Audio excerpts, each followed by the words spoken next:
Hello everyone, আমি বৈশাখী বোস আর আপনাদেরকে আমার ইউটিউব চ্যানেলে স্বাগত। প্রথমে আমি একটা বোল নিয়ে নিয়েছি।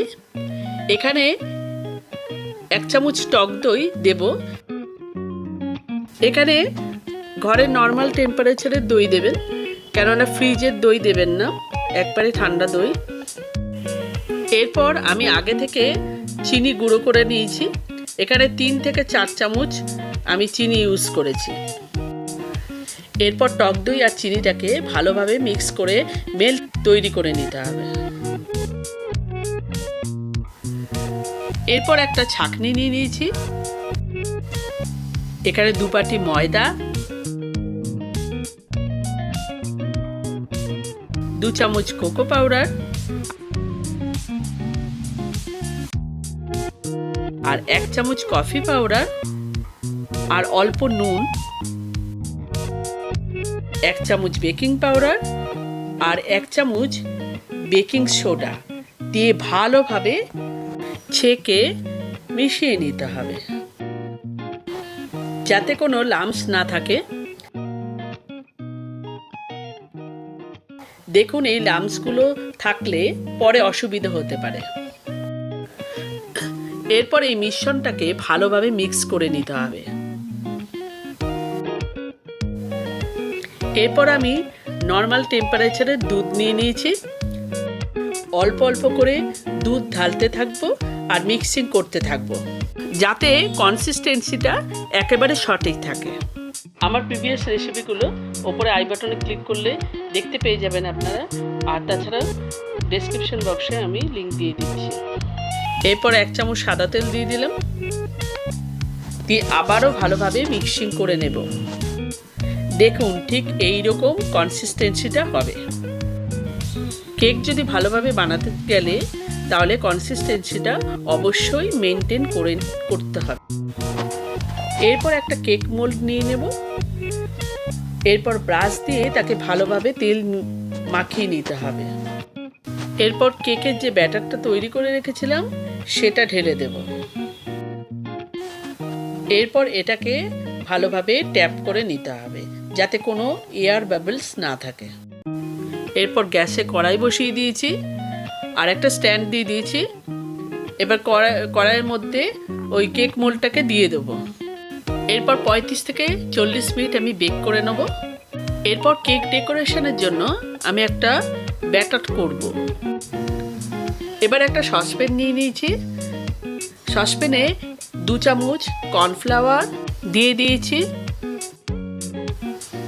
আর দিয়ে দিলাম 2 চামচ কোকো পাউডার। এরপর দিলাম সুগার পাউডার 2 চামচ।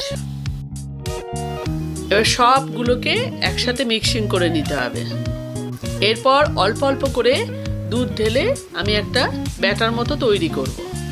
আপনারা আমার উইন্টার স্পেশাল বা শীতকালীন স্পেশাল রেসিপিগুলো যে প্লেলিস্ট রয়েছে সেগুলো অবশ্যই দেখবেন, আর আমি কমেন্ট বক্সে লিংক দিয়ে দেবো। আর সাবস্ক্রাইব করার জন্য অনুরোধ রইল। এরপর 1 চামচ বাটার দিলাম, দিয়ে বাটারটাকেও ভালোভাবে মিক্স করে নিলাম।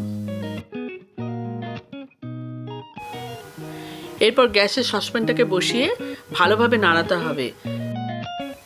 ঠিক এইভাবে নাড়াতে হবে যাতে তলায় কোনো লেগে না যায়। এরপর ডেকোরেশনের যে ব্যাটারটা করে রেখেছিল সেটা একদম রেডি হয়ে গেল। অন্যদিকে কেকটাও আমার রেডি হয়ে গেছে। দেখুন, বেক হয়ে গেছে। দেখুন বন্ধুরা, কেকটা কেমন আমার ফুলেছে